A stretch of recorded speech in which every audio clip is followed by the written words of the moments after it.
What's good everybody? Is your boy David again. So meron tayong bagong i-react from JMiel. Ito po yung performance nila sa ASAP na Pag Ang Puso Ang Nagsabi.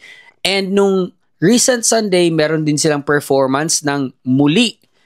And we're going to react to that as well.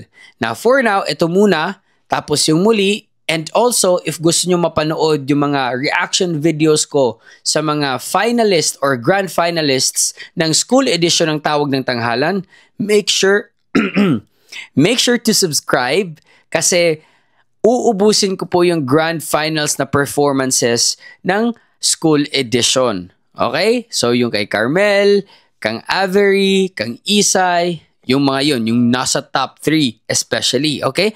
So with no further ado, let's jump right into the video. And don't forget to follow me on my Facebook, on TikTok, and on Instagram for more updates. Okay? So, tara at atin na tong i-react.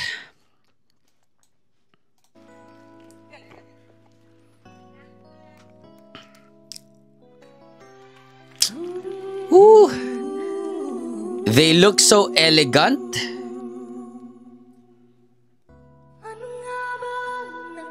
Woo! Sarap sa tenga.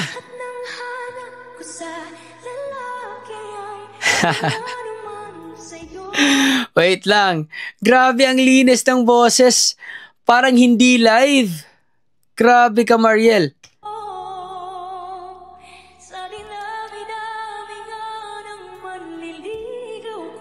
Woo!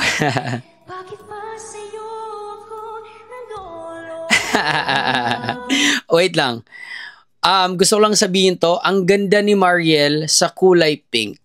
Okay? And yung sky blue din na JMiel themed ata eh. Kasi always blue or pink. So, I think yun yung colors na bagay kay Mariel.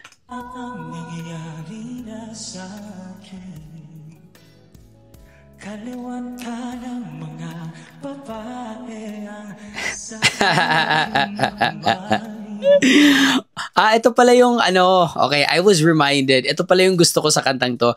Parang they're teasing each other, no? Sa lyrics na to. So parang bagay na bagay. Yung kulitan-kulitan. Sa dinami-daming pwedeng papilian ko. Ooh. Bakit pa ako nagbabaliw sa'yo? Woo! Okay, ito. Tanong. Sino ang mas baliw sa kanila? Si JM kay Mariel o si Mariel kay JM? Wala lang. Curious lang ako sa iniisip nyo. Baka may opinion kayo dyan. I-comment nyo sa baba.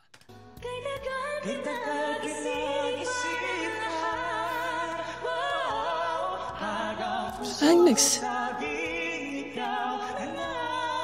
Woo!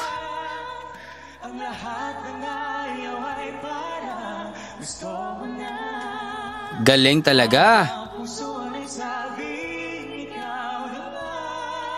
Ang linis. Ang lahat ng bagay ay gumaganda. Pag ang puso ay nagsabi, hindi ka magsisisi. Wala nang imposible.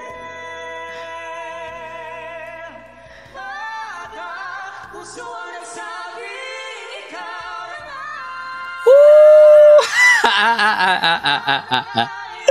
Wait lang. Ulitin natin yan. Grabe si JM talaga sa part na to, man. Yung mga octave jump, yung mga octave higher, no? Same key lang, pero octave higher lang siya, no? So, grabe. Ito talaga yung isa sa mga skill ni JM. Alam naman natin maraming lalaki sa ASAP, no? Sa mga male champions, sa mga male singers ng ASAP, let's say ABS-CBN, na talagang magagaling. But in terms of skill, no? Hindi kasi lahat may ganitong klaseng skill. Hindi lahat, okay?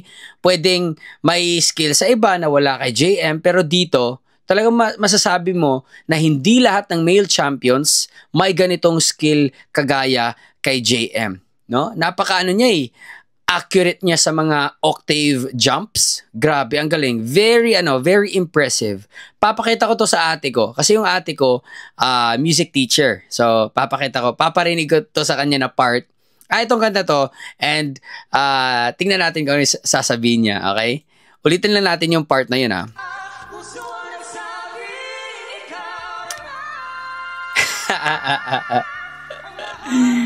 Always impressive.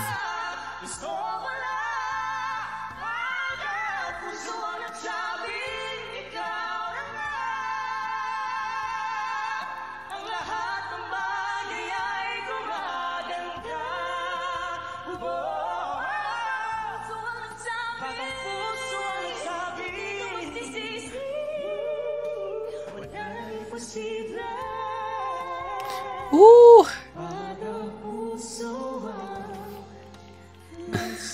Galing!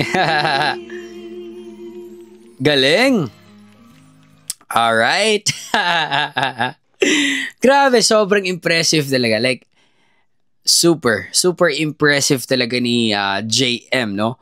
Pagdating doon sa octave jumps. Ito naman si Mariel, very class yung dating. Silang dalawa, pero there's something about Mariel na yung vibe ni Mariel, alam niyo kung anong vibe ni Mariel sa akin? Parang siyang si Catherine McPhee. Okay? If kilala niyo si Catherine McPhee, panoorin niyo si Catherine McPhee doon sa David Foster concert. Yung andun si Charis, yung particular na concert na yun. Catherine, ganun yung vibe ni Mariel para sa akin. Very elegant, class, yet yung boses niya, no, may mga soft tones, grabe yung dynamics, nuances, tapos may power. Ito naman si JM, ito talaga si JM yung Dimash ng Pilipinas. Grabe, impressive vocals, impressive and lovely chemistry. Hopefully, meron nga yung something sa kanila, no? Kasi sayang naman, but kung trabaho lang, they're doing good. They're doing good in making us kilig, no? So, good job. And I really love this song, no? Catchy, yung harmony, yung melody, lahat, yung arrangement, and also, uulitin ko na naman, wala pa ring tatalo sa JML as of this moment pagdating sa duets. Okay? So, yun lang. Hope you guys enjoy that one. Peace out, everybody. Much love, stay safe, and God bless you all. Excuse me po. Peace.